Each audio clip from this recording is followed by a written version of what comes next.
There you go. So we live? Yep. Hey guys, you might notice down in the little corner I got Chris MD95TSI with us today, and How's everyone doing? let me show you Chris because he's got his good shirt on. He changed for us. Look at him! Woohoo! Oh, network. Yeah.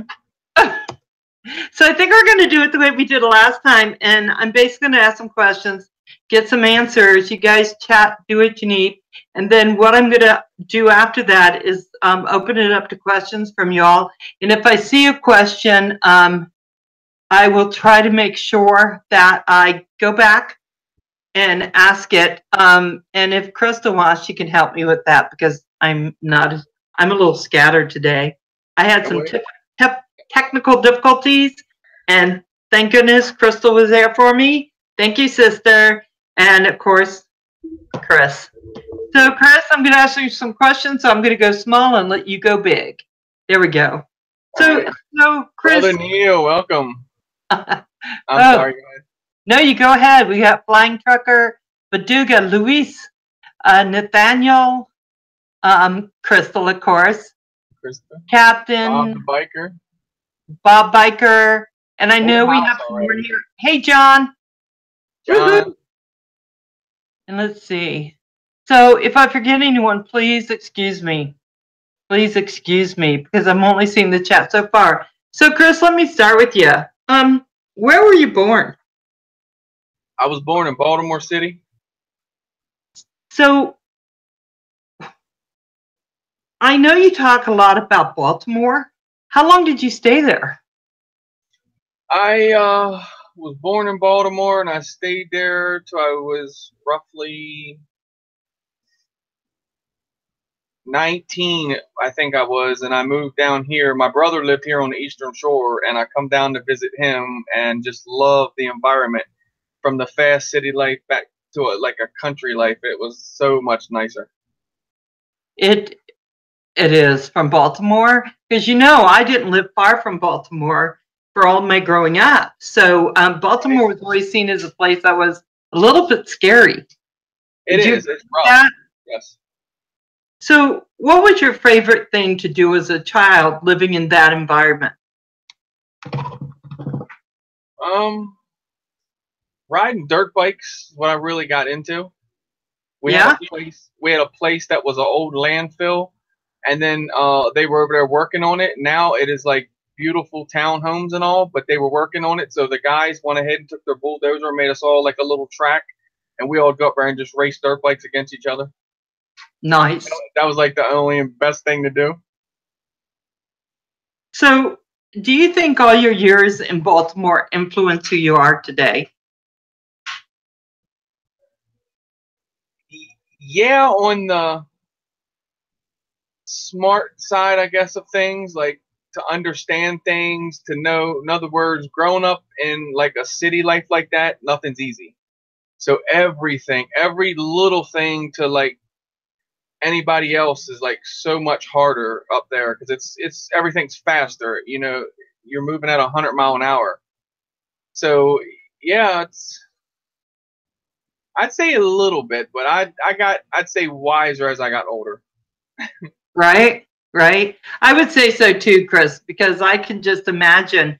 I'm picturing a little bit of a hellion. Am I wrong in picturing that? Well, I did do the street thing growing up. Yeah. So not proud of myself, but I had to. I did not finish high school, so I dropped out in the 6th grade due to getting my mom in trouble and having pretty much it was like an influence officer or whatever they call her. She come to the house and get me and take me to school, and I would still turn around and go back home. So yeah, so I dropped out at 6th grade. Didn't have a high school diploma, so the job part wasn't there. So I had to do what I had to do. So to me, Chris, I've worked with youth for a long time, for many years, and I remember going to houses and picking up the little devils who didn't want to go to school. Yeah, that was me. I just couldn't. And there was a lot going on because I literally hung out in my neighborhood. So hanging out in your neighborhood and going to school in the same neighborhood, it ain't gonna work for you. I don't think it just doesn't work. Right. It didn't work for me, but I mean, I wasn't like in trouble, like in and out of jail and stuff like that. Like just the way, I don't know. There's a lot of things. Like a middle school is what I was in my neighborhood, and it was like back a big race thing going on back then, and it was crazy. The school I was in at that time in the years, it was nuts. What were the years? Hard knocks, exactly, Neil. What were the years that you were in school? Oh, 70s? I'm bad on like years and all. That's okay. That's okay. Because I think you're in your 40s now, correct? 45, yes. 45. So it's back to 80s, the mid 80s, I guess it would have been. Wow. Wow. And there was a lot going on. I think from the 60s on, it was crazy in Baltimore and in Washington, D.C. Mm-hmm. Where we used to do our drinking runs because you could drink there, but you couldn't drink in Maryland. And then what was happening was they were busing the black kids into like our neighborhood. It's crazy, but it was like that's how our neighborhood grew up. It was mainly all white people. I'm not racist. I'm Annie Keller. I'm with you. You know what I mean? But and that's why things didn't work for me, because things like that, and I'm seeing that around me. I wasn't that kind of person. You know, just a lot of things, like you said, going on in that time. So they were bringing them into our school with all of the stuff that they had going on from like the neighborhoods they were from. So they would come in, they were busing actually the hellions into our school when we were already hellions. So that was only making it a bunch of hellions. You know, Chris, I don't know if you realize that, but back when I was in 8th grade, was the first year they did any integration. And we used to call it integration, remember? And I was one of the first people that had to get on the bus and go down to where was it? Landover, Maryland? With Landover. Yeah, so I went into that school, and it was so different from anything I'd ever known. Oh yeah, and it was just the environment for the kids. Like they didn't understand what was going on. They didn't care. You know what I mean? Right. That's basically the only deal with school with me. And I got to the point where I was like, okay, no one's really holding me here. I can literally just get up and walk out. I'm good. And I just get up and walk out and go home. I'd just rather do that instead of deal with it. I mean, I can just imagine if you'd been on my case that I'd just be banging my head. Come on, let's go. Yes, her name was Miss Fernando, and she was the nicest lady. Nice. Yes, I remember she had a little blue Volvo. She'd come down, pick me up, bang on the door. She'd take me to school, and while she's in the office signing the papers, I'm literally out the back door, probably home before she ever left the school. Oh, God. So how do you think that's influenced your life, Chris? Because we build everything kind of on this idea of formal education, which it isn't always like that, right? So how did that influence what? I honestly, in the beginning, was kind of thinking, well, I should have stayed in school, But to be honest with you, I turned out to be pretty smart for someone that didn't finish school and everything else. And I think I was just fortunate. I don't know. It's hard to say, but I was like, I had street smarts. So if you have street smarts, you look at things at a totally different level and everything. Like, so in other words, with street smarts, like, not saying anybody else without street smarts is any kind of different thinking, you know, or whatever, but it makes you think ahead more or less. In other words, like a circle. Think of a circle. So if you walk down the street, you see $100 bill laying on the ground. Look at the whole situation around you first. Stop and assess the situation around you. Look at the whole circle instead of just walking in and grabbing that $100 bill, because there's something to it, if you get what I mean. No one's just going to leave 100 lay there. You know what I'm saying? That's right. Something's to it. That's right. That's kind of like my thinking, and that kind of got me to where like the drones, when I got into the drones, like no one around here was doing it. So if I was going to fly the drones, I had to figure them out and work on them. And I did that with cars, like growing up building cars. Like I had to work for everything I had. My dad gave me nothing, you know what I mean? Like everything I had, I just started out with like a bummer car and I'd build it up. But Well, that's how you gotta Chris, do it. I'm going to tell you, I've known a lot of kids that have not finished school. And for some of them, and the way they learn anyway, it's just better. I mean, I'm It never is. going to say don't go to school, but I Right. think that it's just some kids don't belong in school because their learning is so different and they're Yes. better hands on in whatever they're doing. Right. And that's what I found. So let me ask you, so when did you leave your family home or your family place? I left Then my you- family. I moved out of my mom's house when I was 16 years old. Wow. And that's just because, like I said, I was doing the street life thing, got tied up in that, and I wasn't trying to bring problems to her house. So found my own place and things went on from there. And I think that's how I'm kind of, like I said, the way things happen nowadays, I kind of think more than anybody else and all, because like I said, I've been out there since then. And it's not like I lived with my mom till I was like 30, you know what I mean, and then out and then had to start from there because it is harder nowadays to start. And Oh, not yeah. saying it was easy back then, let me tell you, but it was a little more simpler back then. Right. And I left when I was 17 and no one ran out saying, come back. Well, my mom always wanted me to come back, but she understood why I did it. She respected that why I did it, but she didn't Yeah. like what I did. So, but that was basically why I left. So tell me something. What does family mean to you, Chris? Family to me means everything. Like, and I'll be honest with you, my family is here right now with us. They're more family to me, and you also with than what my own blood is to me. And me and Neil talk about that all the time. And it's everything. You have to have family. You have to have. You just can't. I mean, to me, lonely is not no life for one. And you have to have family, and the way you're gonna family works is you help each other out. It's not like a one-way street, and that's why. And most of I mean, a lot of people's families are like that. Their real life blood family is terrible towards them. But yeah, Crystal and Rusty. Oh my God, I couldn't. I don't. I wouldn't. Couldn't imagine living without them.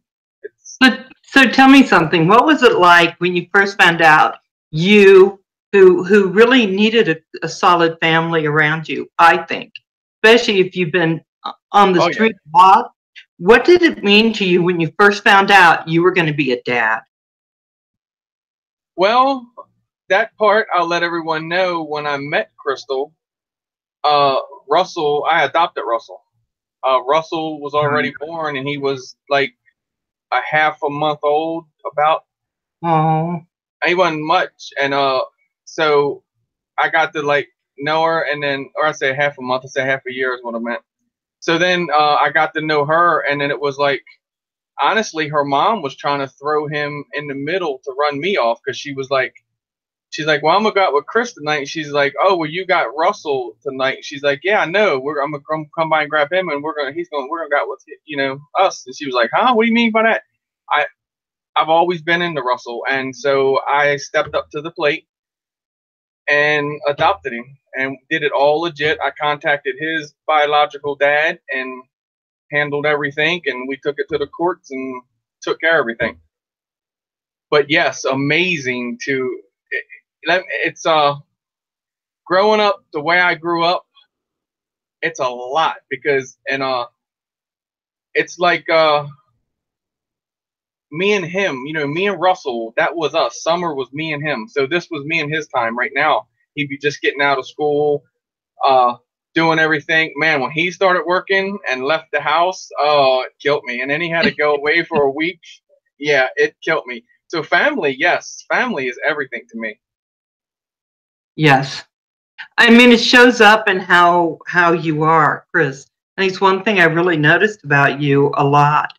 And the fact that you adopted Russell, of course you did. I mean, of course you did. Because I think that Hey, Kelly. family for you was a package deal. Right. Yeah, and that's what I mean. I accepted that from day one. Is just like I'm cool with that. It's Yes, awesome. I do. I do. Being a single parent, I can't tell you what it means when someone like you comes along and says, "Yes, the whole thing. I want everything, not Right. just one thing, everything." Oh yeah. I mean, it was different for her. Yeah, because it's. I mean, yes, she wanted that, but then also different because it's a whole different thing for both of us. I mean, not that me or her was running around bar hopping and stuff like that. So we were still just living basically like go home, sit, go to work, then go back home, sit there, do nothing. So then we just started mingling, hanging out. It was cool, and yeah. But I right out the gate, I wanted Russell and everything. So Nice, nice, and that's just how you are. I think I've noticed that just in on the YouTube community. I think I've noticed that about you. So tell me about Snuggles. I think I heard somewhere last week that you would protect Snuggles. yes, Snuggles is my best friend. Uh, I didn't think like we have two cats. They are they have their own. In other words, they stay with Russell more or less. They stay in his room, kind of like they barely come out of the house, out around the house. And like at night, they were like hellions and whatnot. So a cat or a dog, you can expect to be like your friend and stuff like that. A bunny is normally just something like you would. Most people keep them in their condo or their cage. I like to call it a condo, not a cage, but you keep them in the condo and you go in there and just give them some lovins at times. He runs our house like a dog, so it's awesome. And I was telling Crystal, we give up a lot when we got Snuggles. Like we don't go nowheres no more because you can't with the house bunny because he's used to his everyday freedom. And then like if we like when I work with Crystal for that week, it literally he starts to change his pattern and gets kind of upset and stuff like that. So we did stop doing a lot for Snuggles to get, but we would never change that. Like, and that's awesome. But every morning to get up and come out to him, he's just like think of a dog. I think how your dog would come in. He's wagging his tail. He's happy to see it. That's kind of how he is. He's kind of anxious to see. Oh man, I would if I had to give up drones today or my bunny, I'd give the drones up. And I love how I love the drones. So Oh yeah. he Oh yeah. outshines the drones 10-1. He is right there with Crystal, to be honest with you. So He's awesome. let me ask you a question. Crystal brought up, and this is something I didn't know. I don't know how I missed it. That she had an accident that was pretty severe. Yes. I just have no idea how you were able to handle that because I know Crystal is so very important in your world. Oh yeah. What was that like? It was. I kind of like. It's weird, like, and people are gonna probably think I'm weird, but I have like a kind of like when something's happening or happened, I kind of know a little bit about it before like someone contacts me. And she said she was, I'll be there in like 20 minutes, and it's like 45 minutes that went by. I'm like, no, and that's how we are. To let you know, as far as the family, like we stay in communication with each other. If Russell's at work and he has to run to go grab parts or something, he's like, hey, what are you doing? Like, I'm just running to grab some parts, let me know. And we stay in touch with each other like that. So when 45 minutes went by, I'm kind of like, the next thing you know, Russell just calls me. It was terrible. And yeah, it was, my whole world got turned upside down that day. Like, and I had to drive 20-25 minutes to make myself to them to meet them at the hospital. Oh, I don't even know how I did it that day. It was just terrible. And I got through it. I mean, it was like you have to just bite the bullet and go with it. It's what happened, you know. It's in life. That's what it is. Yeah, I just thought about it when she said that. I just thought you and Russell. I mean, oh my gosh, because she's kind of. I always look at Crystal as being the glue in your house.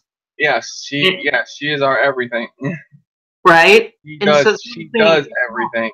I mean, I work on the weekends. Her company she works for, but yeah, she does everything. Without her, none of this would be possible for me. Right, right.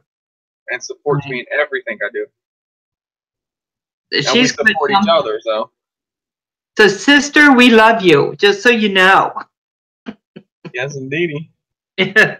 So, I went back through all of your videos because I wanted to get kind of a clear picture of everything that you've done at that time, from 5 years ago when I saw some of your videos and I saw Crystal up onto, today. And there was a lot of videos. One thing I noticed was 5 to 4 to 3 years ago, you were just every once in a while posting something. Mm-hmm. Am I seeing that correctly? Yep. Yeah, I didn't do. I've been on YouTube since 2010.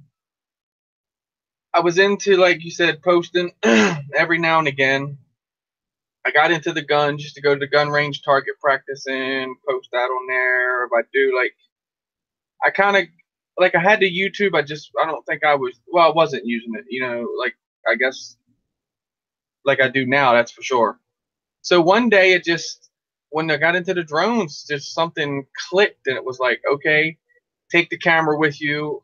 And then I was shy at first. I wouldn't even talk on the camera. I would just fly the drone, And if I made a noise on the camera, I would delete the video because I didn't want no one to hear me and think, oh God, like, or something like that. But then, I just put the camera in front of me one day and turned it on and I just started talking to it. And I talked to probably like 12 different videos thinking, I'm talking to the camera. I'm talking to, everyone out here. And that's how I got myself to do it. And then one day I'm just like, I put myself on camera and I'm just like, hey, I'm MD. How are you? And this is what I do. And that's how I started it. And yeah. Yeah, because I look back and it looks like about a year ago, you were just like, okay, no matter what, I'm going to start posting. And It's going to be kind of regular. And I noticed in your videos that you'd have 10 views, maybe 13 views, and then all of a sudden 500. And then yours would go back to 30 views, 10 views, then maybe 5,000.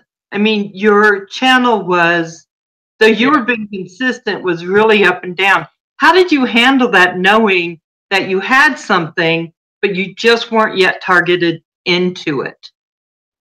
I never watched the analytics like that. Like, Neil is the one that got me into analytics. He is the one that got me to understand YouTube. He's like, if you're going to do it, you have to understand it. I never paid attention, honestly, to that because I did montage my channel at one point. And like I said, I hit the threshold too fast. If you do guns, you can field strip a gun right here on this desk. And I'm going to promise you, by the time you wake up in the morning, you got about 500 views on that video. And I mean, so you think of 500 views, so that's how many people watch those ads. It adds up quick. So then when I hit the threshold, I was told I fraudulently did something so I could keep my account, but I couldn't collect on it, montage nothing. So I was cool with that. So that kind of like threw me for a curveball, and I kind of didn't give a crap about the channel anymore, and like that, you know what I mean?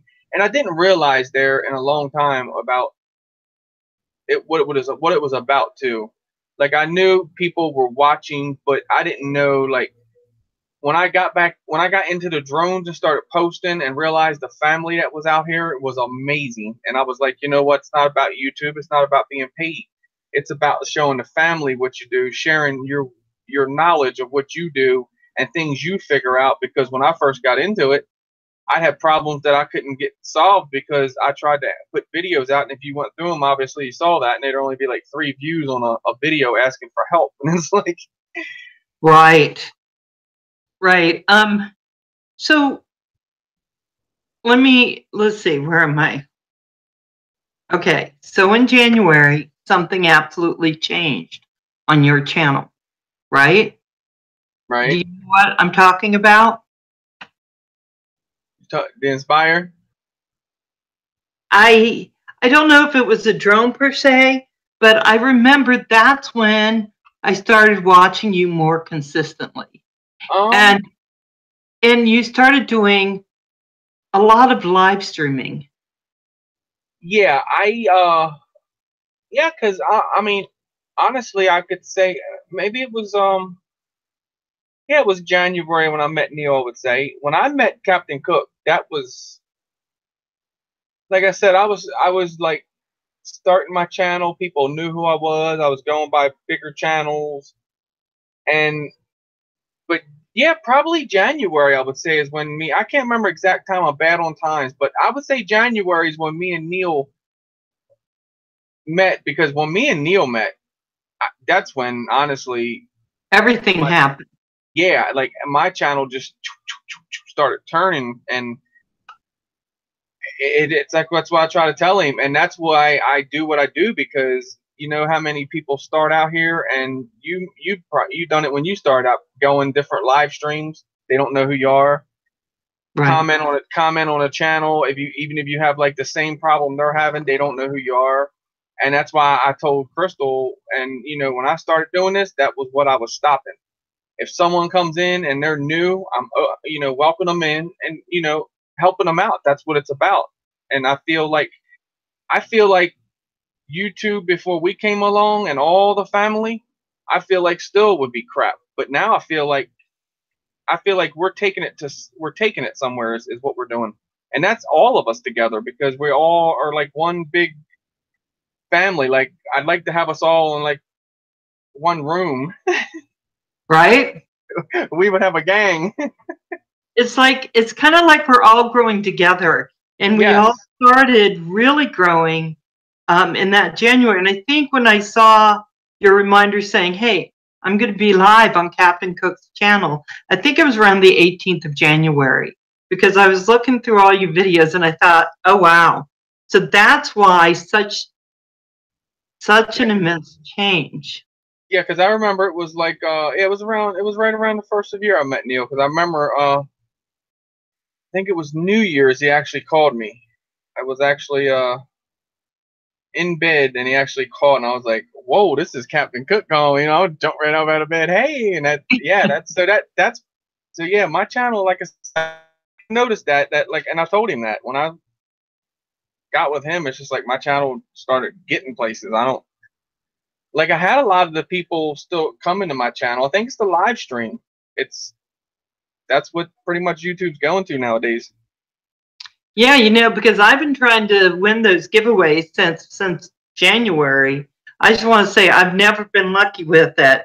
But one thing I noticed about you, Chris, is you always try to help people get started into this sport. And I know that I've seen you Thank you, send Rush. I hear you. your own personal drones out to people so that they could Right. just get started in this wonderful sport. Um, what makes you so passionate about helping people? I've always been like that, like helping people. I don't know. I think honestly, growing up the way I grew up, like just I feel like there's too much ugly out there, and we need to help. And that's you get more people helping. I might open someone else's eyes and go, you know what, that's cool, you know. And I don't. Oh, I you know most people's like, well, I got to pay you back or something. No, it's not. That's not what it's about. Like this 3D printing. That's what I got into it for the drones. If I can help someone out and print them something and make their life easier, yeah, I love helping people. And the drones to me at first when I first started out, it got me hard and it's like it jumped on my back and I never would see myself giving a drone away in the beginning, you know, when I first started out because I wanted to have all the drones, you know what I mean? I wanted all the drones. I just loved every drone. Every one that came out I had to have. It's like, yes, I like that one. I like that one. I like that one. And then it's like, I don't know, you kind of I never have been a greedy person, so it was just like, okay, now that you know we started doing live streams and stuff, and people were just like, yeah, I'd love to have a drone. Like, okay, hang on, here you go. I have so many, you can only fly them one at a time, you know. So And as I'm progressing into the bigger and better drones, as I call it, the brushless motors and stuff, I got the toy ones here. So if I can help someone out and get them flying, that's what I like to do. Everyone we can bring into the hobby. Right. Let me ask you a quick question. So I'm going to get a little more personal, and let me go find it again. So one thing I've noticed about you, Chris, is you have sometimes a quick temper, and you also are very passionate about what you do. Your temper never lasts long, not that I've seen, right? How do you balance those two things? Because normally I notice that people who are passionate about something, they have that. They have Right. that quick trigger sometimes. Right. And and some of our family is exactly like that. You know who y'all are. So how do you balance that, Chris? It's hard because there's a lot that's happened around my channel and personally to me through different, other YouTubers, shall I say. And did I want to come out on my channel and let that be known? Yes. But again, I'm that guy that cares. I'm that guy that don't want to hurt no one's feelings. I would rather talk to them and figure it out.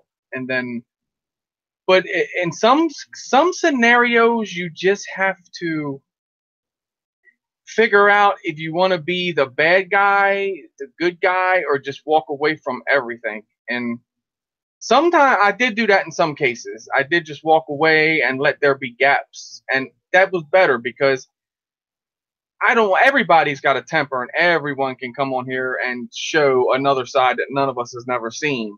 You know, because if you get frustrated and mad, it's just, that's what everyone, that's your anger inside.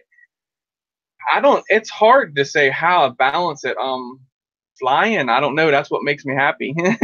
So I kind of like, I get reared up, like you said, but it don't last long because then I get to thinking, well, it's not worth it. And then you kind of, and I have people that when there's a couple of them in the family, they know pretty much when I get boiling and we talk and things get cooled down and they know the same thing and they've called me the same way, reared up. But it's hard to balance it. It is hard to balance it and not come out with it like I have in the live streams when the trolls come in. It really, you know, pissed me off at times when things going on because I kind of have I don't, and I wouldn't act that way on just a hearsay. So if I got upset, it's like I really do know who's doing that, but it's like it's that point, like you said, how do you balance that out? Because I could just come out and just say, look, and tell everyone and knock everyone off their feet. But it's just like I said,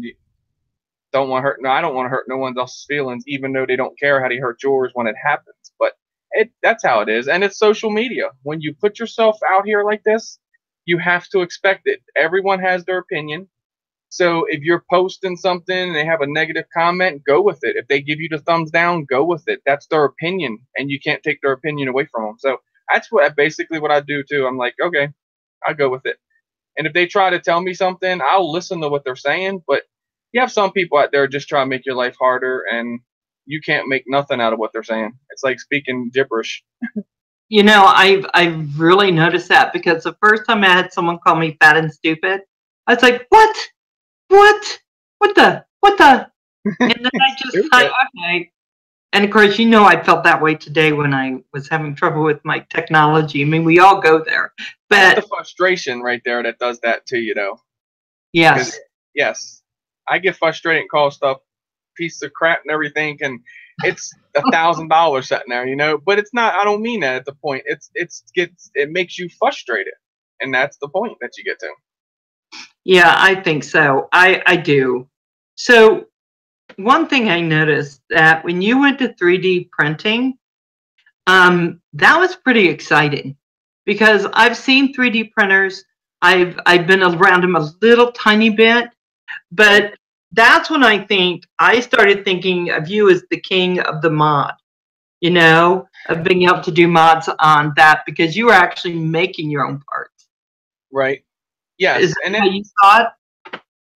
Well, and I didn't do nothing no one else could do. I watched videos ahead of time on which printer to get, and well, not to get, just looked it up. And when I figured out, I looked at it through the price for what we could afford, and that's what came up. And then they're like, okay, you can print your own parts with this guy, and I'm like, well, if you can print your own parts, that makes it more or less of a part breaks. Print your part. That's kind of like it'll always be around.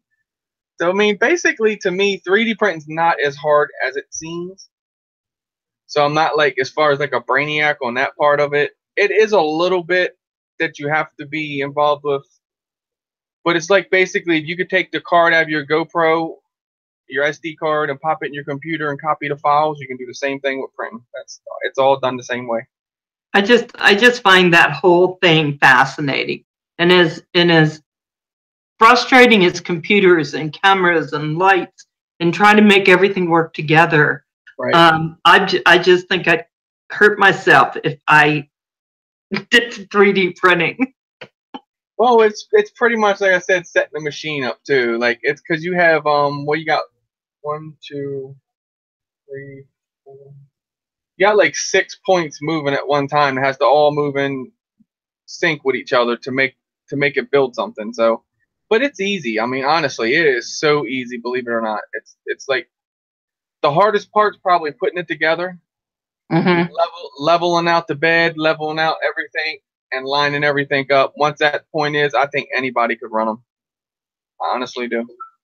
So one thing I noticed a little away from 3D printing, when I first came on, you were pretty already talking with Captain and Neil, for those who don't. I just always think of him as our captain. I don't know why, but I honestly thought for the longest time, y'all came from the same mother. I got that question. Yes, when I actually went and flown with E-Drone, he asked me, he said, so you and Captain are really blood, right? And I'm like, no. He's like, are you serious? I'm like, no. He's like, I thought that, man. Y'all click so much. I'm like, that's just, you'll find that. I think everyone in life finds that person that you just click with, and you can, like, I mean, it's hard to understand or hard to explain, I guess. Not hard to understand, but it just happens, and you know when it happens. Like me and QDL, I mean, you know, Justin, I mean, I met him on YouTube here, turned out to be a hell of a guy, come down to visit. Same way he is on YouTube, he is no different in person. So, I mean, and that's been everybody I've met on here so far. E-Drone, same way. And Captain, I'll let you know, and I'm sure he is, because we're going to visit him too, so. But yeah.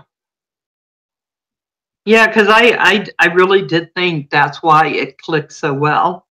And then when I found out you weren't really related, but you were, you know, it was very surprising to me.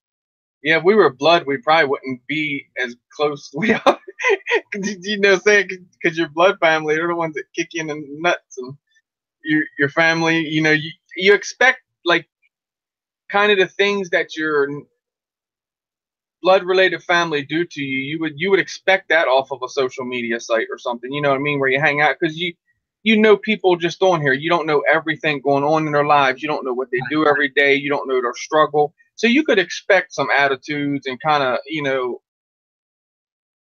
frustrations at times, but it's the totally opposite for me. And I don't deal with them. Most of them, well, all my family lives across the bridge. I'm back in Baltimore, so but my dad lives around the corner here. But I don't deal with none of them, so I don't pretty much talk to them or anything. So it kind of helped me out being this far away from them. Right. So one thing I've noticed, did you think that the drone network was going to grow this big? And I don't know if you think it's big, but from all of us with our small channels that we all have, it does seem to be just really working together really fast. Right. Now, like Neil told y'all, when I first started out, I was with another channel, and I thought I'd done make commitments, you know, to this other channel, and I didn't know where that was going to go. And I kind of, like I said, being street smart, I kind of knew where it was going, but had to still give the guy a chance. But no, the drone network, I mean, did I think it was only going to last a month or two, maybe? Nah, I kind of knew because I mean, I don't know. It's something. Me and Neil bring the people. I mean, that's the family just comes with us. We could all just jump and go somewhere else, and everyone's with us, and we all go together. It's good people, and we all love each other, and that's why it works that way. But it's something when we were live. I mean, it's like I kind of knew the show was gonna,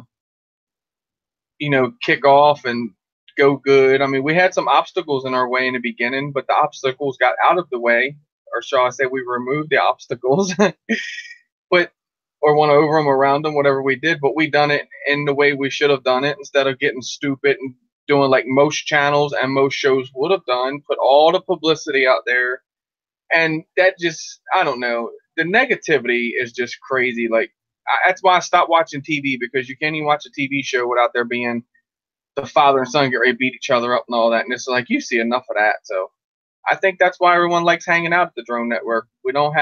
We've had a couple incidents in there that were minor that we dealt with. And other than that, I mean, I think it runs smooth. You can come in there and not worry about it and have a good time. Speak your mind. I mean, that's what we want you to do. And I mean, when you get a couple people in there, like I said, that was attacking people, that wasn't right, but we dealt with that and we moved on. But yeah, I love the Drone Network. Me and Neil even said it. We will be doing the Drone Network if it comes down to two people even being in lobby. And when it comes down to that, we're still going to do it, because you know why? We started out just me and him in like a hangout, talking back and forth. Just me and him chatting. Just instead of being on the phone, we're in a hangout. Nice.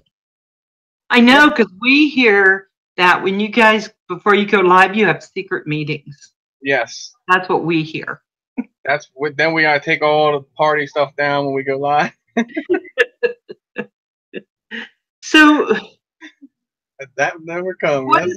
How big do you want to grow this network? Would I like to see it, let's say, as big as, I'm going to use his name, Ken Herron's? Yeah, but I feel like once it gets that big, you kind of get away from your people because you have that many. So I'm honestly like happy with where it's at now. Like, we could just stay with what people we have and just keep each week doing our show, and talking about different things. I mean, I'm happy right now where it's at. And if it builds, that's better, that's awesome. But we kind of like to see the numbers in the chat and all that. And just because we do put a lot of work in the show. And you kind of like to see the numbers move each week. So you kind of want to see the number get greater and greater each week. But I mean, there's weeks that it's set still, and we're still here each week doing it. And our schedules, like, I had to work, Neil had to start it by himself, and there'll be, things coming up that goes the same way. But yeah, I'm happy where it's at now. It could stay with what we got, and let's just keep moving. Growing's good, but so now sometimes you might have noticed, Chris, that when we go on the Drone Network, you can have 30, 40 people in talking, and that goes so fast. Yes. Notice how fast it goes? Yes, really fast. And as we all know, I got myself in trouble with the chat because it's a lot. And I don't know, and I'll tell you right now, to be honest with you, everyone in chat now is being respectful and all that, because they're all in lowercase. No one's doing big paragraphs, because when I'm looking at the chat and when the big paragraphs and the capital letters start going, they catch my attention, and I'll miss like a single line of, like, say Old Droner says RC funds diversion. What you mean, man? So like that line there, and then you got Ed's behind, that's 2 lines below it. So if Ed did like a 4-line paragraph, I would miss Old Droners. I would look right past that. And I'm 45, so I have noticed my eyes. So like when I can't read something here, it's right. So I got to be, my arms ain't like long enough. Like, I need my toes to read things now. So the chat is like borderline of that, but I can see it. But yeah, when it's running like that, it's good. But yes, when you get the chat rolling, and we have had live streams with the chat, and it's just, and that was the whole idea. That's why Crystal had she pretty much got involved, because Neil was like, hey, Crystal sets in there, that would be cool if she could be like the moderator and help us out with the chat, because it does get moving, and it does. It really gets moving in Johnny's capital. Right. I mean, I wear my glasses because if I forget to, I can't read any of it. It's just like I just see it scrolling. So my show doesn't scroll like yours does. I mean, sometimes I'll go and I'll go, hi, everyone. It just keeps rolling, and it's hard to pick up who's come in. Yes. And I think that's part of what got you, well, into my next question. So why did you feel the other Monday when you went on and you did a live kind of apology, why did you feel you needed to do that live? And I'm asking with all due respect, because I think I know why, and I really admire it, because I think that we all got to own our stuff. But why did you think you needed to do that? Well, when I looked at my phone, it was probably 10:30 that night, and Neil had texted me, and he said, I sent you a message about 10 times, no response later. That gut punched me right there. I was like, whoa. I was like, and what killed me is, when you go live, you can't see your chat until the next day. So I'm thinking the whole time, like, I'm not saying he was wrong, but I'm thinking the whole time is like, I'm hoping he texted this to someone else and just messed up and sent it to me, right? So then I get up the next day and I get to go in there and see it, and then I start seeing it, and then you're even there. Hey, Neil, if it's a big deal, I'll shout louder. Man, when I saw that after a couple of times, I just felt sick, because I love him. I mean, I think of him as my blood brother, like blood family and stuff. And man, I was like, wow, how did I just miss something that plain and simple? And it was just like, I don't get it. So I was like, you know what? I messed up. I'm going to apologize, and I know how to do it. I texted him and said, I'm so sorry, man. I went back and watched that. Wow, I can't believe I did that. And he was like, don't worry about it, man. Just don't worry about it. Don't beat yourself up over it. So I was like, you know what? I know how to do this. Grabbed the phone and did the apology video and dropped it out there. And most people see, like, apologizing as a weakness. I see it as a sign of respect. Well, and I'll tell you, I see it as a sign of strength, because when you have ownership over what you do, whether there are mitigating factors, when you take ownership of it, it just builds respect in those people around you, I believe. That's my feeling. And you got a lot of respect from me when you did that, because at first I was like, what happened? Because none of us knew what's going on, and I just knew there's a mess. So I was trying to get to you, but that stream was popping fast. Yeah. And so it was hard. And how do you do that? I think your speaker is up too loud. They're saying I'm echoing. I don't hear it now. Is it? Am I echoing, guys? It's not me echoing. My volume and all is good. Am I echoing? I heard it there when I was talking. It was backfeeding, and I was echoing for a minute. Now it's clear back up. You know what? And I got to tell you, I don't know why that happened. We're good now. But I'm going to back up. But yeah, it's the chat does get moving, and it's just like I said, I literally, I was wrong. I mean, to me, I disrespected him, and I want to let people, and I'll tell you why. When I started the Monday thing, and I'm not going to say, it was quite a few texts and stuff that I got.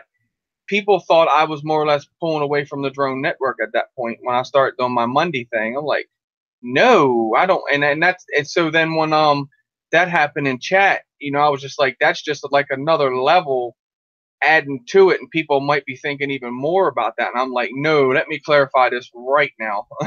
I was wrong. It was my fault, Well, what I thought was happening when you went into your own live show was that on the drone network, it's just a combined effort of what you do. It's three of you, you're on there, and that's rolling.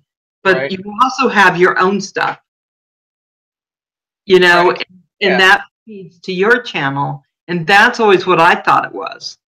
Well, my channel, like I said, as far as the monetization part, I think when I get to you believe it or not, you think the videos I got, the 40,000 watch hours would be nothing, but I don't, or 4,000, whatever they want you to have. You think I'd have those hours, but I don't. I do have the views, the subscribers, everything, but I don't even care at that point. My point is the show. So that's why everything's being, Neil's doing on his channel. And a lot of people's asked me, do I know what I'm doing? Da da da da da. Yes, I know what I'm doing. There's a, we talk, me and Neil talk. So, you know what I'm saying? So he can montage and all that. And we do it for the show. So we'll get the show to that point, to that level. That way, if we want to do like super chat, we can do super chat, because a lot of people's asked us about super chat, why we don't have it. Well, we're working on it and we'll get there. And it's not about a trust thing. Like, everyone's like scared that I think when Neil gets his channel at monetization, if he's going to move on or whatnot. I don't sweat like that. I seriously don't. And I mean, I trust him. I love him, and I have no problem for the way things go. Take it all to his channel. I have no problem with that. We even talked about bringing it to my channel, bouncing it back and forth. I just feel like that would confuse people. Oh, the Drone Network on Captain Cook's channel this week. Oh, we're going to put it on MD's channel this week. Then we're going to put it, So I'm going to tell you, Chris, I think you're really bright to look at it that way, because one thing I've noticed is that anytime you have meetings, if you keep them the same day, the same week, the same time, every month, everybody comes. The minute you start changing them, people get confused. It's just human nature. Yeah, I mean, that's what yeah, I think you're really smart in doing it the way you're doing it. So I hear a lot of people on channels say that they're not in it for the money. Mm-hmm. I'm really the first to say, I'm hoping when I retire, this helps me. Right. Because my retirement ended up going away. And so I'm hoping it does. I mean, I'm brave enough to say, yeah, certainly. It's not going to be doing it for years, but certainly I'm okay with that. So, and I look at it like for your channel, because I was watching one where you said you don't do it for the money, and that I believe. And yet, how do you keep getting drones? How do you keep giving them away? How do you keep 3D printing? How do you keep doing all those wonderful things you do without some influx of your channel being able to support itself? And how do you do the cameras and the speakers? And I have 2 Patreons. One is Randy West, Drone Redneck. He gives me, I think it's $5 a month. And the other is Ray Smith, and he gives me $10 a month. So by the time Patreon takes their money, I make away with, or Randy gives me $5. So I think I make away like $13. That'll build up in PayPal, and then I'll just like buy like say a small camera or something. Everything else is funded all Crystal. Crystal does everything, and then I work and do odds and end jobs, and do it that way. We put all of our bills first, and then when the bills are over, she's just like, hey, and she supports my channel. Like, she knows what the direction it was, what I wanted to do. Would I like to have a sponsor? Sure. But you just can't jump in the game and expect to get a bunch of sponsors. And some people do it. Some people make way and they get fortunate. They have sponsors and they just grow their channel off of that. There's nothing wrong with that. I'm not mad at them at all with it. But everything that you see behind me, and I say everything is bought and paid for, but you guys know people throughout the family has given me things. Other than that, everything back there is bought and paid for. The drones that I give away, yeah, I paid for them, but it doesn't, to me, that really don't matter. Like, to be honest with you, I have a Rodeo 110, and Crystal bought that for me for Christmas, and it was $160. I'm literally flashing it with Betaflight and going to send it to Neil to get Neil into the racing drone thing. That's just, it's about spreading the love, and I don't know, I'm just not greedy. I can't explain like why I do it. Like, I like to see people happy, and I know what the hobby does for me, and it's awesome. So, and it'll help you in many different ways. I mean, Right, but you know, Chris, I'd like to think at some point our channels will be able to monetize in some way. I don't know if AdSense is ever going to work. I know a lot of things probably won't work for our types of channels, but I'd right, like to see those who are putting stuff back out to our community be able to fund that through our channels. I think it makes it nicer. I think I right. just think it does. And I can't wait till the Drone Network gets Super Chat, because, you know, I can't put a lot of money towards anything, but I know I can do $2. Hey, and You that's know what I mean? It just so yeah, that they can keep going to giveaways and all those things you guys want to do. I think it's important to have a little skin in the game when I look at your channels, because I know how much you do. I would love to do something like that. Um, but anyway, so how long do you see yourself doing this? well, um, I want to keep doing it till it stops. Like, I feel like honestly, with the drones I have, I don't even have to buy another drone, and I could still just put videos out. Cause see, I don't look at it from a standpoint of go buy a drone and review it. I can take one drone and review that drone in 100 different ways. You know, like everything about it, how it flies, take it apart. You know, that's the thing. That's um, I'd like to see, or you know, it be another say at least 5 years into this. Like I want to see where I'm at a year from now, getting into the race drones, the tuning, the flying acro, and stuff like that. Because I think honestly that's where it's at with the droning nowadays. And I think if you get tied up in that, and if you want to try to make a career out of it, I think that's your probably best chance. The filming side is awesome too. The camera birds, and you know I love my camera birds and the 107. So there's many possibilities, and you never know. I mean, just go after what you want to go after, and it'll come. I believe. I know it will because I told my wife and my son. They asked me one day. They said, "Why do you like?" I was like, "I can't open it until I film it." And they're like, "Why are you like that?" I'm like, "Because I'm trying to do something on YouTube." I said, they're like, "Yeah," and they're like, "Well, you know, people don't watch it." You know, just kind of a little bit of sarcasm, right? And I'm like, "But here's the thing."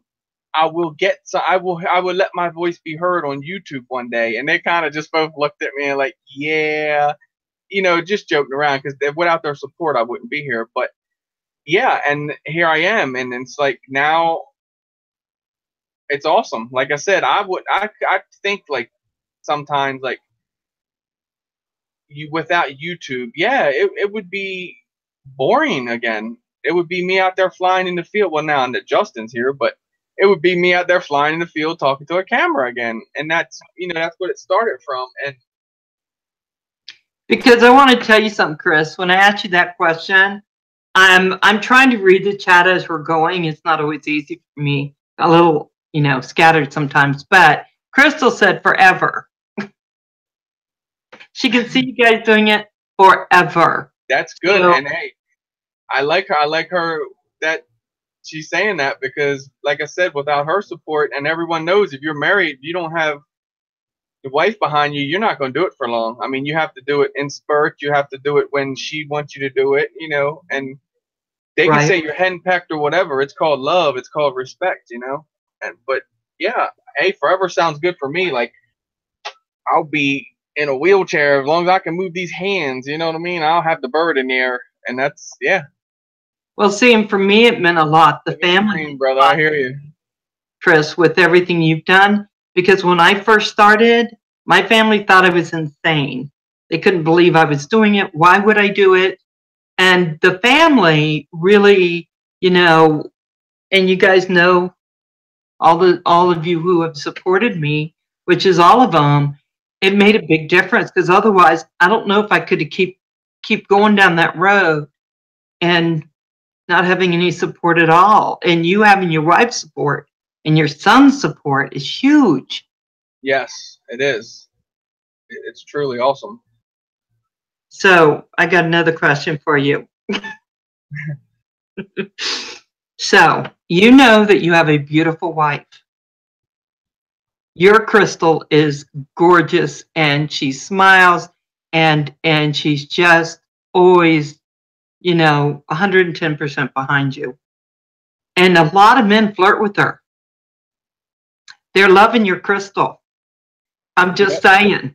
So how do you, because it never seems to bother you, so how do you, I mean, what does it mean to you to have a wife who's just that darn gorgeous? Awesome. I mean, the flirting part, I don't really. It doesn't get to me because now it's another thing if they were here and they were walking up touching her and stuff like that, they'd see a different MD. But the flirting and all that, hey, it's if you can't, when she gets to the point where she's like, look, I'm tired of it, then it becomes a problem for me. But she gets just as much, messes back with everyone and just with them. And it's her sense of humor and all, is there too, because you could have a pretty wife, but if the sense of humor and the ugliness is there, it doesn't matter, and that's what's good. She has everything. So yeah, I'm going to tell you in the beginning when I said, I was like, what? And then it's just me, right? And then I saw that, oh, I see, because it's family and it's how the family is, and you balance it. And then I was like, oh, okay. But in the beginning, I was like, oh, no, you didn't. You know for a fact that I was timing people out left. You said what? Right. Boy. Well, and some do take it too far. And that's why a couple people stepped up in the lobby and has said some, things. And like you just said, you took care of it. And yeah, I mean, you can't stop other people. I mean, I'm not going to say, hey, Val, don't you do that because I allow that. You should. No, you feel like if it's out of hand, take care of it. I mean, hey, that shows Crystal respect. I mean, she appreciates that and whatnot. She'd do the same thing for y'all when things happen. If it goes too far, I'll still do it just because y'all know I will. You're not the only one that feels that way. There's quite a few of you out there that feel that way, and they're just like, I was ready to come unglued on this guy, and blah blah blah blah blah, and I'm like, I appreciate you not doing it. Right, and so, but now I see where a lot of our guys, they're just they're that's who they are, and it's okay because they're just beautiful. All guys, they're just beautiful, so it makes it a little bit easier. So the echo's going. Nope, still there. Is everyone here? It's like when it only happens like for a spurt. Like, see, it's gone now. It's not there no more. Okay. It just comes and goes. Like it'll be an echo, and it's like crazy. It was probably 10, 12 minutes before it happened before. So it's a long time before it happens. So it's gone now. Yeah, I don't know how I'm managing to make that happen. I will take lessons. So I want to kind of open it up to family, to see if anyone has any questions for Chris, if anyone wants to talk to Chris about anything.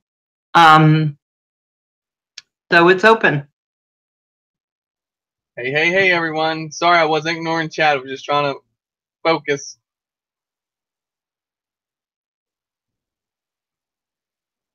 YouTube are watching us. Yeah, YouTube's watching us, you say? Right. Anytime they come on, it echoes. So let me say hi to a couple people. Hey, Momo, Paul, Roger. Hey, Roger. Old Drone, how you doing? Oh, Chris, Old Drone would like to know if you'll adopt him. Sure. No, Paul, no protocols. You stop yourself. You hear me? Talk about protocols. Oh, I could talk about protocols. I have another transmitter that has them for days, too. Yeah, Ray would like to stroke your hair, but you don't have any. Okay, I got a little bit you can rub on it. RC John, of course, would like to know what month and year you first flew a drone. What month and year you first flew a drone? That would be, I started in June, and this is 2018, 27, June of 2016, I believe it was. Wow. July. Okay, Crystal, help me out there. Thank you, honey. July of 2016, yes. And it was a Cheerson CX-10, I believe, was my first one. Cheerson CX-10C was I think that was the first one I flew. So Ray, I hear you, Raymond. Oh my God. You're a mess. That's loud. Oh my gosh. Yeah, I just I don't know. It just started. I tell you, I was at right where I did the fireworks at that same stadium there. We were up there for fireworks, and a drone flown over me, and it was a Phantom. Now that I know drones, this thing flown over top me, and I'm gonna tell you what. From that time on, I fell in love with drones. I was like, holy crap, look at that thing. And then he went over there and started racing cars at a green light. He'd take off, and I mean, he was in front of the cars. The cars couldn't even catch him. I was really hooked. And it took me about another 2 years to get into them because they were still way overpriced. Great bunch of people.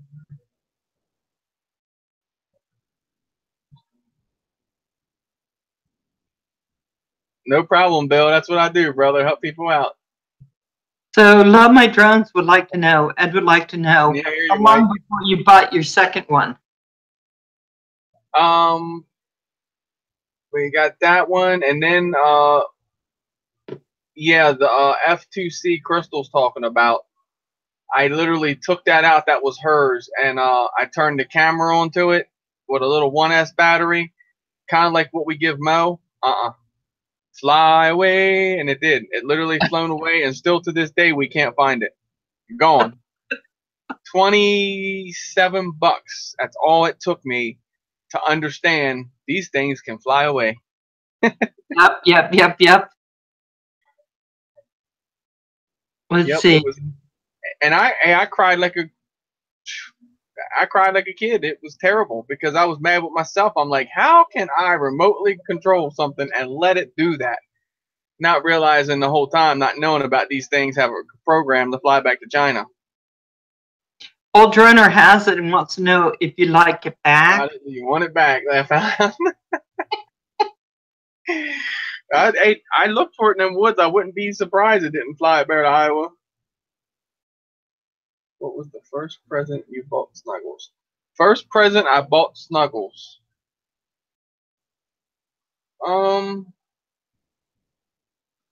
It would be a willow ball. It's just a ball made of willow and it has like hay inside of it with little treats. He loves them. Where the hell is Roger and Kim? I think Kim, I saw him way at the beginning. Believe it or not, I've been following the chat as we go, but like I said, it's really hard when you're interviewing to try to move my attention back and forth, but I've been trying to do really good. He must be asleep. Roger, you sleeping? Roger said he got bored, wants to sleep. Roger, you better tune in. You're going to be on here one day, brother. Oh, hey, Paul said he's... Paul. Oh. It's like this one, because he's had multiple of them. Yep. Well, you know, I had that selfie thing, that little drone I thought was an actual drone. Yeah. And all it did was fly away. The only thing it would do. And I thought, you know, maybe they're supposed to do that. Kim told me no. No, it's terrible. And I had the same exact drone, and I could not fly that neither. My son could fly it. I could not fly it. I'm not, these big fat thumbs on a cell phone or tablet, not for me. Yeah, I can't do it either. It just doesn't make sense. I can fly it now because I put another board on the inside and made it fly with a transmitter. Yeah? Yeah. See, that's what I needed for my little selfie, but, you know, and I keep thinking I want to give it away, but it's like, Who would want that thing? Stop doing it to yourself. Oh, what's the first present you bought for Crystal? What was the first time you bought Crystal a present? What was it? Oh God, Ray.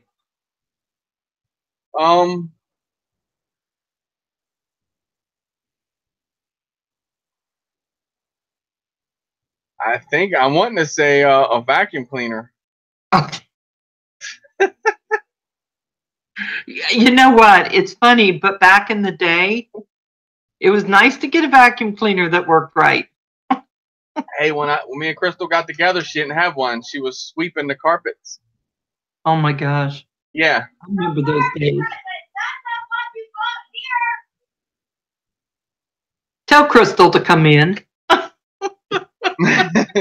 Crystal, get in this room. The first present, okay, that's the first present I bought when we got the house. Man, I don't remember. I'm terrible for trying to remember things. I wanted to say it was a ring or some kind of jewelry.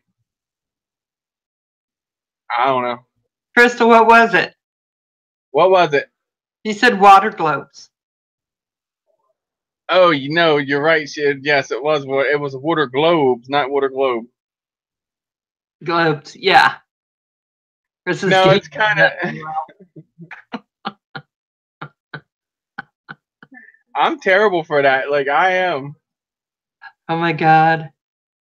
I can never remember like some people can remember. Man, back in this year, not me. Yeah, I'm not good with that part either. I feel like you're here now. You love each other. That's all it means. Matters and just. Uh-oh.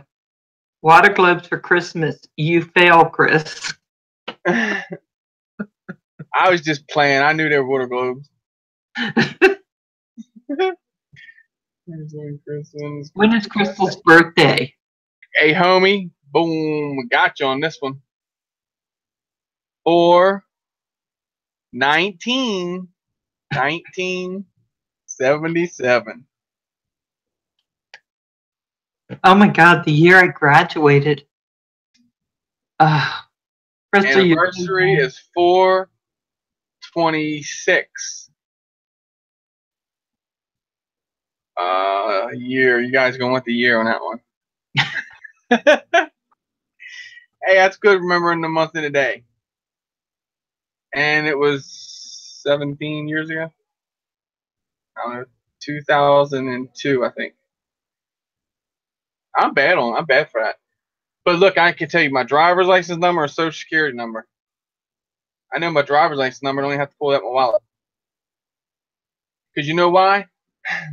When the police pull up to you on the corner, that's all you have to know.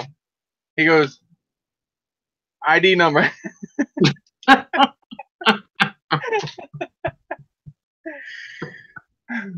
Oh my gosh.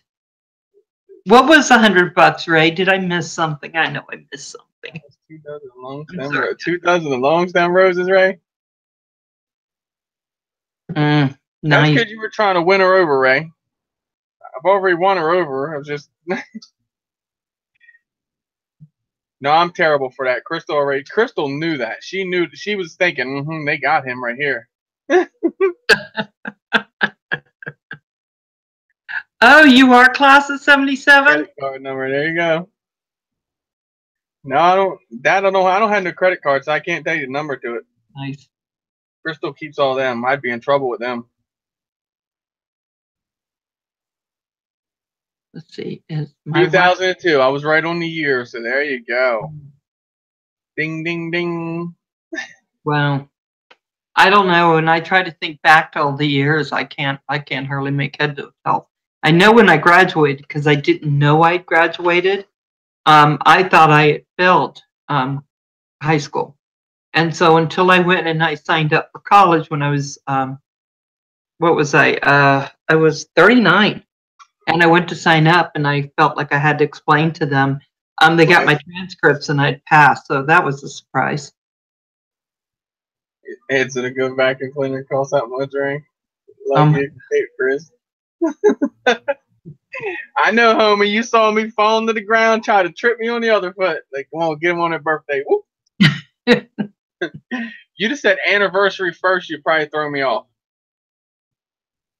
So I got to tell you, I can't help but thinking about what net new turn you're going to have now that QDL is there, right? Because life is ever changing. I know QDL didn't think, oh, one day I'm going to be on a drone network and I'm going to meet a guy and then I'm going to move down to Maryland. Right. I mean, life just turns on a dime. I tell people that all the time. You never know what's coming.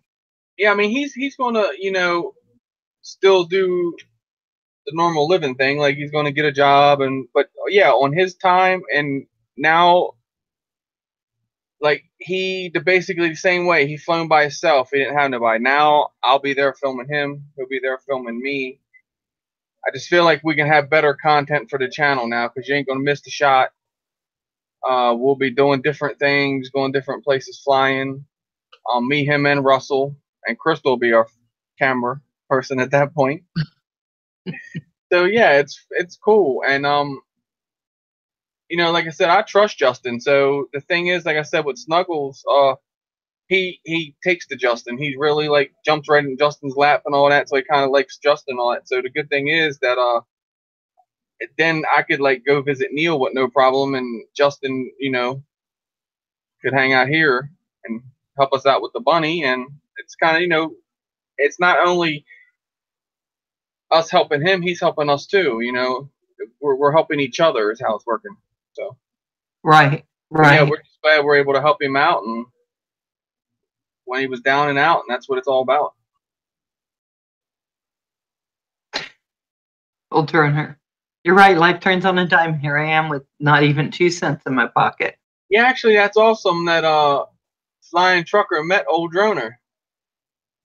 That was cool. Crystal showed me that, guys. So, that is very nice. Let's see if I can do this without doing something and messing this thing up. There we go. So I think that anytime someone, how old are you, QDL? How old are you? Just turned 30 a couple days ago. Yeah.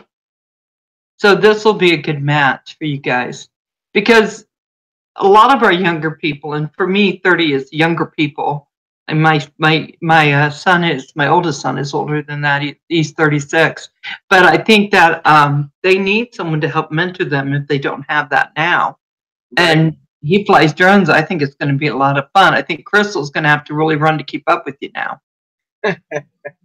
I think she's going to be running out here in the field. And it was when he come to visit that weekend. We had a blast. And we didn't fly much because we're just, you know, getting to know each other. And for, like, everyone that don't know, he's not going to be, like, living here with us. We actually have another house around the corner, and my dad stays there by himself. So it's a 2-bedroom. So, I mean, that's where Justin's going to be staying at. You know, he's going to help my dad out all at the same time. And I mean, it works out. Like I said, helping each other is what's going on with that. So it's not like, if anyone's thinking, like, wow, you know, he's there just, I'm not saying no one here's thinking like that, but you get people think that way. He's using them or whatnot. No, it's we're helping each other out. Yeah, I wouldn't have thought that, Chris. Just from what I want to have fun doing it. Yeah, what I've seen of Justin, you know, we know people as much as we can through this media. Right. But that would have never, I would have never thought that. Told. Hey, Dan. And we help each other a lot. Like, there's stuff that I don't know that he knows, and that works, because there's times that you sit here and when you start tinkering and modding things, you get frustrated at times, especially working on the smallest things. And then it's good to have someone else there that would, you know, can look over what you're doing. You can look over what they're doing, because when it comes to working on these things, be your worst critic. Like, go over your work, beat yourself up about it, go over it, look it over, because I've done it. I mean, I've soldered things and thinking I've soldered the wire to the right thing and didn't, and then can't get it to work. And not that it would mess anything up, but you have to go in and make sure that wire's on that right post to work.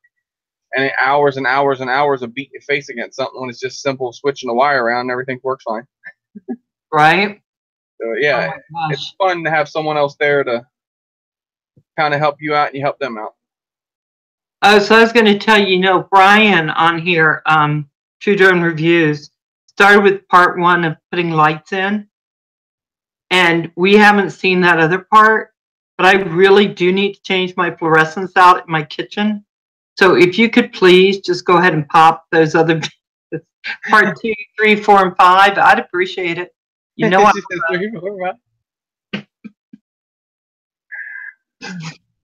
I don't think you guys know how much help I need.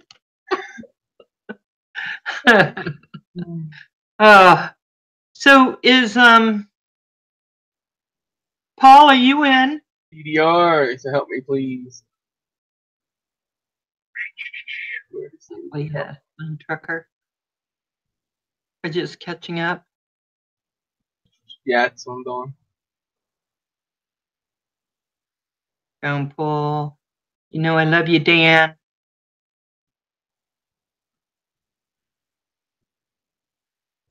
Let's see, Wiki. Yep.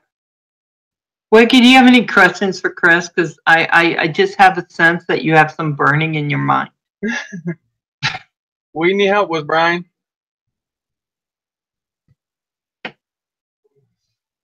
Help me, please.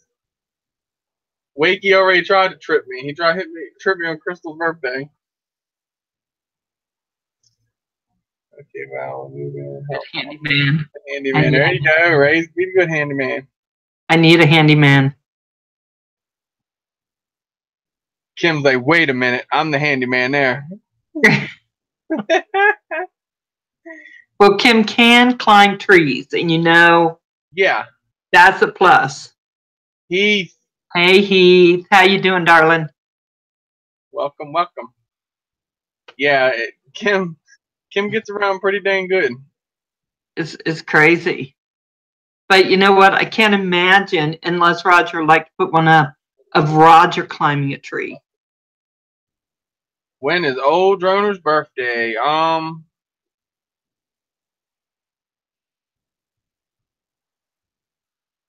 a guess. I'm just a wild guess. Let's see how close I come. September.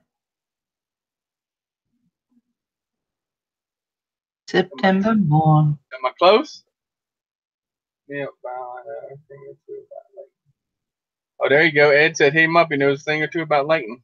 Good. I'm going to have to, because I really got to get this fluorescence out. When Brian said how much it was, I'm working on it. How much it costs to light those things and how much compared to LEDs, I thought those things have to come out. That sucks, Heath. Your back hurting. Oh, Heath, I'm sorry. Man, how you, brother?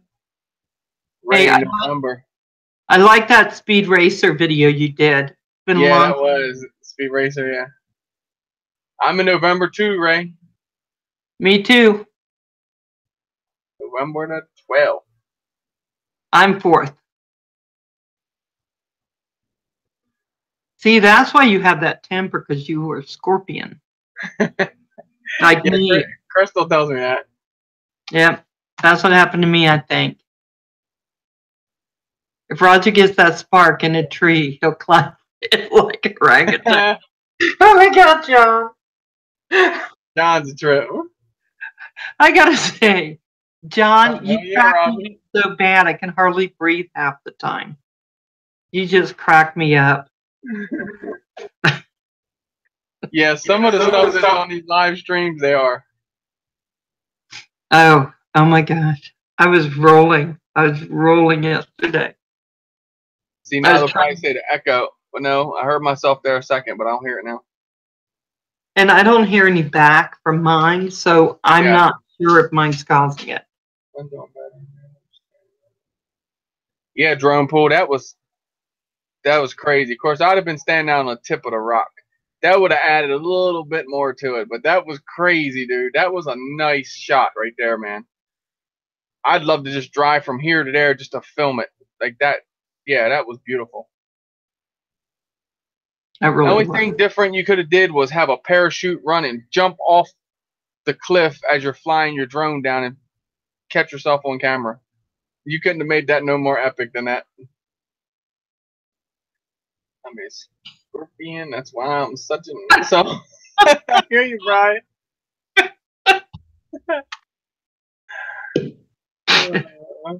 What's up, Deadly Drone? Picking up. Are we talking about Quad Farm? No, we're not going back there, Kim. I learned more than I needed to know about your 3 hours. areas. Oh, 3 hours in the park with homie ruined you?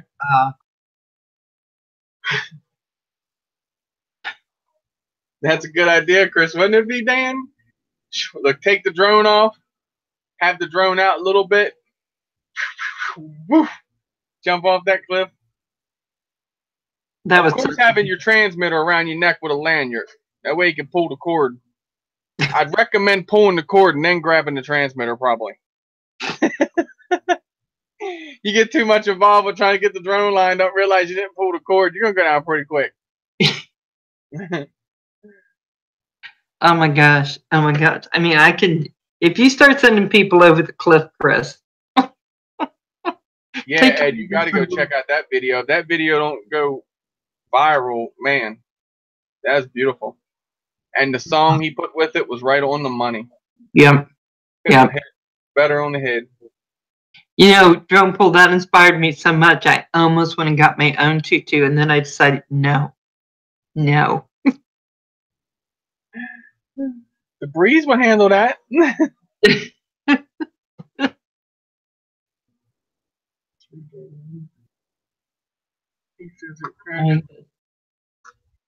Nope, Heath doesn't crash. He hits homie. Yeah.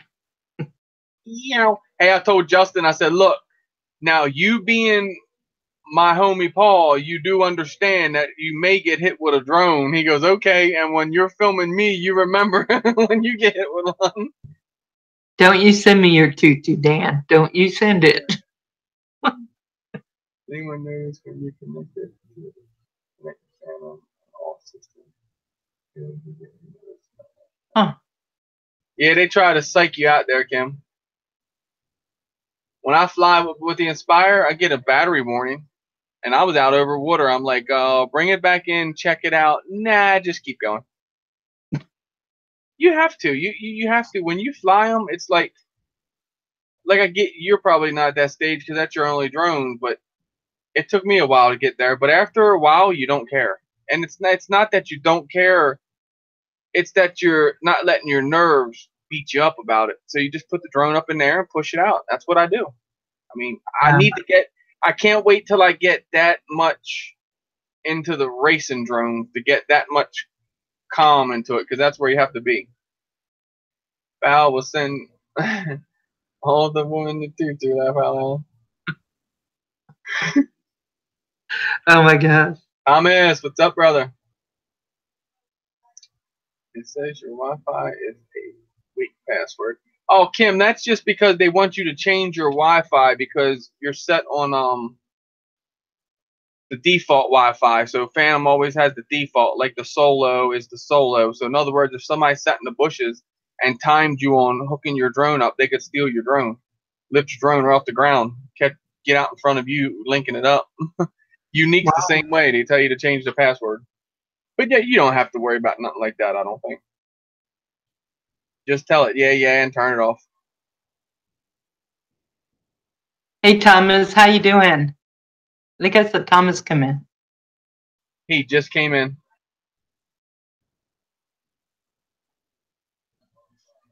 Just got back and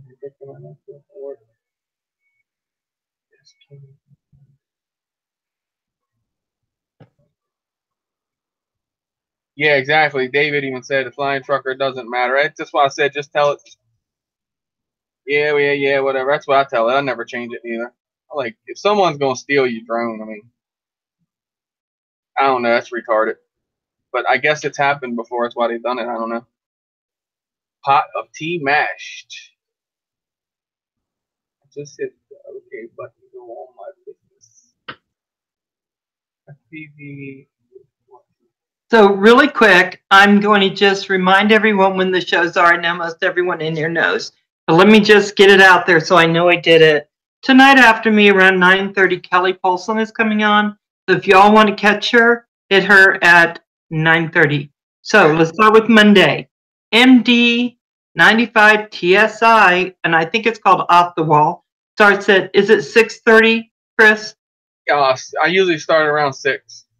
Okay, 6 o'clock Eastern Standard Time. Old Droner and Miss Droner, because I'm not going to call her Old Droner, is 7 p.m. Eastern Time on Tuesday. Crystal Justice, Wacky Wednesdays at 8 p.m. Pre-show for the Drone Network is 7 on Thursday. The Drone Network is 7 on Friday. RC Crazy is 6 o'clock on Saturday. Canadian Drone Network is 7:30 on Saturday. And of course, Suddenly Sunday, where I do interviewing. And next week it's going to be Heath. So I hope you're going to, huh? Heath next week? Yes. Heath, you guys can be here to see that. And then Roger, the Canadian Drone Network, also comes on every morning. He said 9:30, but I'm telling you guys, he comes on earlier than that a lot of times. And so you just have to catch him. And he stays on for a couple hours, which is, gives me time to have my coffee and kind of wake up. Right. But his brother's coming in this week. And so he might be on or he might not. It might be a little sporadic. But don't give up on him, because as soon as everything chills again, he will be on every morning. So anyway, those are my announcements. So let's go back. Well, thank you. Bind to another person's quad and fly it where they want to. Can they actually do that, Chris? I mean, could someone really come in and steal your... Yeah, they have, they say it does, but I don't know. I would have to, like, honestly try it, I think. Like, have another transmitter of the same bird and then try to take it and bind it. Pick up on the Wi-Fi password. Because the way I'm seeing it is the Wi-Fi password is for, like, the camera feed and all that. So, I'm not sure. Like, they say it can be. That's why they want you to change your password, but I don't see it being a problem. I never change them either. So really quick, he said he isn't on. The RC Hunter is, and he did it in capitals. So my feelings are kind of hurt. So I'm just going to go cry in the corner, and you carry on, Chris. Just keep going. Heath, I love you. And okay, RC Hunter is on with me next week. Absolutely.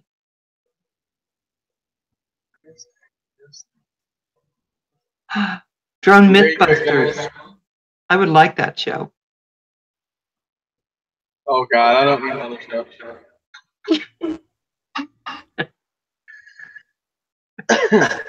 Maybe we'll do something together with the Monday night or something. That would be cool. Yeah, I think right now the space we have a lot of shows going. That's for sure. Queen Val. I am a tease. I am. Keith knows me so well. Even he used transmitters. So I'm thinking, Chris, that I could go out into Canada, and when Kim put his Phantom up, I could just use something else and just take it. With another Phantom controller, they're saying, but I'd and then run right across the border. Just run. Right. Just the whole tail. Because the thing is, I know you have to bind it to the bird, so that's what I'm confused on. Because you would have to bind it up, in other words, and there's a process to doing that. So I think that's where that would come into saying no, that can't happen.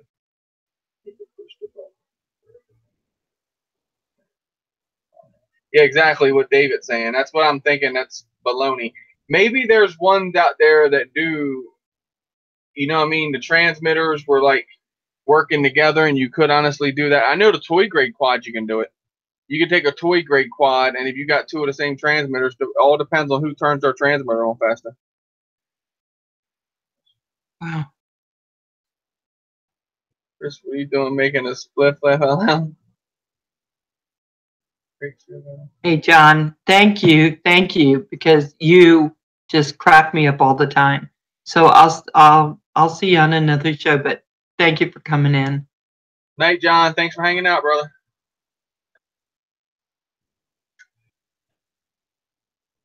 I don't know. If someone took my breeze like that, I think they would find my temper real fast. Because I will chase them down. Now, on a cell phone, I'd say it's possible. Because Yeah? you know, cell phones, you don't bind them up like the transmitters.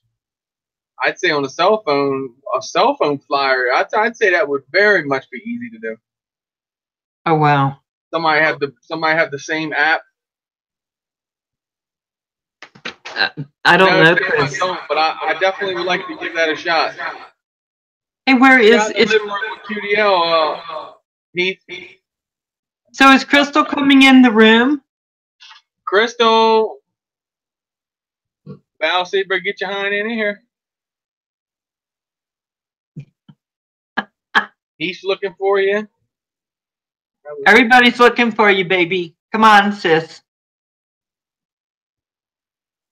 Exactly, Thomas. That's what I'm saying. Definitely. Good night. Hey, Captain, thank you for being in. I appreciate it. Thank you, brother, for hanging out. Really appreciate it. I know it's a work night for you. I still don't see Crystal. Honey. I hear something. Something squeaky. Tell her, guys. You got to tell her. Crystal. Yeah, you're going to have to, guys, because otherwise, I don't know. In that room. This isn't about me. This is about you. Well, you'll have your chance.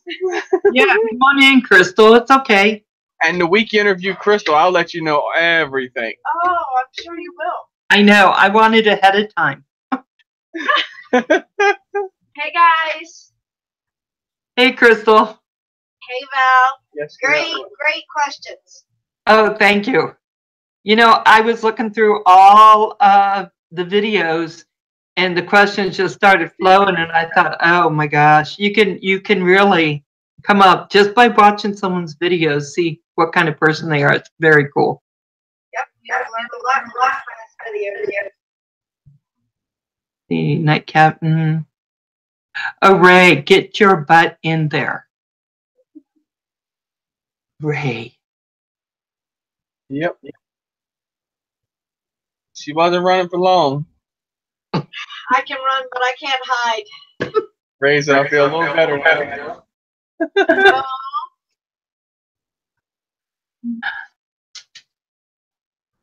The other kid is out in the living room.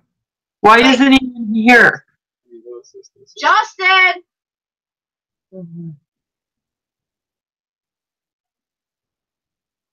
See how we are? He's probably there messing with his drone. Oh my God. Justin, where are you, darling? Come on in. Is he asleep? No, he's not asleep.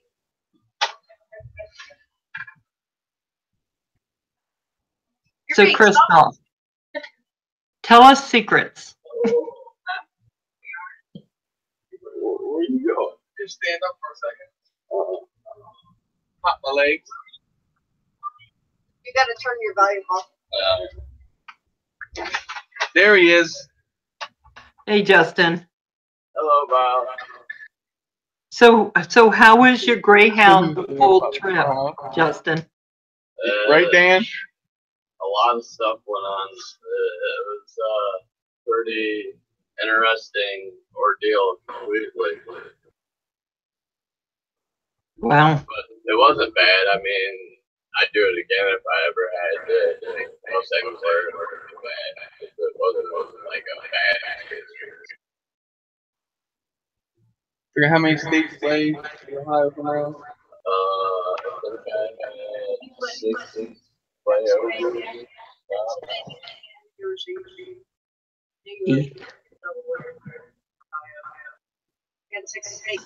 Six states on a bus. Wow. So, Justin, where were you coming from? Ohio. Ray, want me to give you a big hug? There you go, Ray.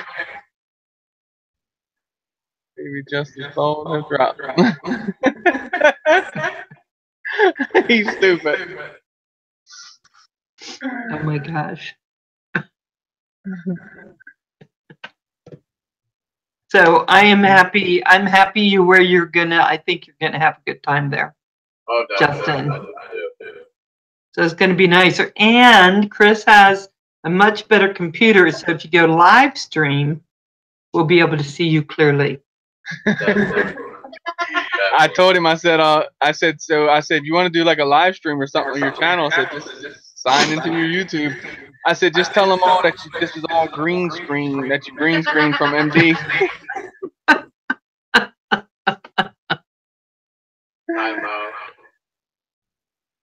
know. He said, forgot to kiss. I ain't kissing him, right? We kiss off camera. Oh no.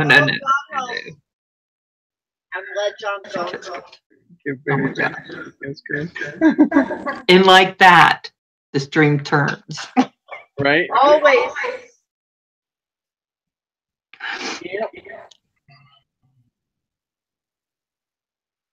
So guys, I have to go to work again tonight. I'm doing the same thing I was doing before. I'm working with an elderly gal for my friend who's out of town. And so I got to get packed up and go. So I am cutting this just a little bit short. But I want to say, Chris, thank you so much for doing this for me. And I'm hoping everybody will be able to come on for the RC Hunter next week. Yep. And I just so appreciate it. You're so good to do this for me. And anybody else who thinks they might like to be interviewed, please don't be shy. I mean, if it's a great thing to do, and you can have someone looking at all your videos. Yes, you get lots of view time. It was awesome. Like I said, at first I thought, like, well, nah, but then, nah, it was cool. I think it's an awesome show that you do it because we get to learn a lot about each other. Well, and that's the part. That's the part I like. It just seems that we get to know each other better, and I'm so curious about everyone, and I just want to know why you do what you do, because it's so important. It's so important to the family that we kind of know our brothers and sisters as well as we can, right? And that way we know the intentions are always good intentions, right? Yep. Okay, guys, I absolutely love you all. You know it. Thank you so much. And I will see you soon. Chris, stay on for a minute. Okay. Guys. Love you guys. Bye. Thank you, guys. Thank you.